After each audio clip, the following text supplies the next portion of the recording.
शिवाजी महाराजांना शह देण्यासाठी औरंगजेबाचा सेनापती शाहिस्ते खान पुण्यात आला। वीर शिवाजीने शाहिस्ते खानाची बोटे छाटली। याच दरम्यान सुरतेचा मोठा खजिनाही महाराजांनी लुटला। पुरंदरच्या तहानंतर औरंगजेबाचा सरदार जयसिंगासोबत महाराज त्यांचे पुत्र बाल संभाजी राजेंना घेऊन औरंगजेबाची भेट घ्यायला आग्र्याला पोहोचले। तिथे दगाबाज औरंगजेबाने कपटाने त्यांना बंदी केलं, परंतु वीरांना रोखू शक्ती ना भिंती ना धारा। महाराजांनी चतुराईने केला तिथून पोबार, आग्र्याहून सुटका झाली।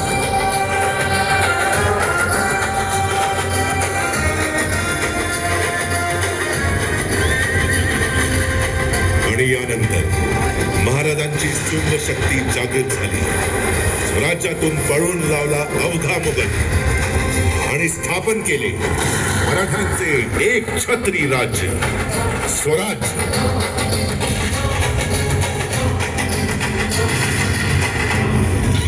ज्यासाठी प्राणांच्या आणि अखेर तो शुभ समय आला।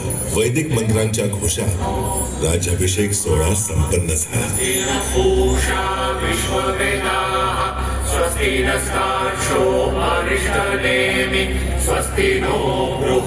रयतेचे लाडके हिंदवी स्वराज्य संस्थापक श्री छत्रपती शिवाजी महाराज की जय।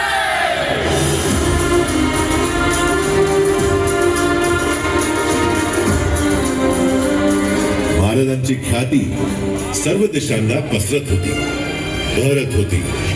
त्यांच्या तेजाचा सूर्य भारताच्या नभांगणात तळपत होता।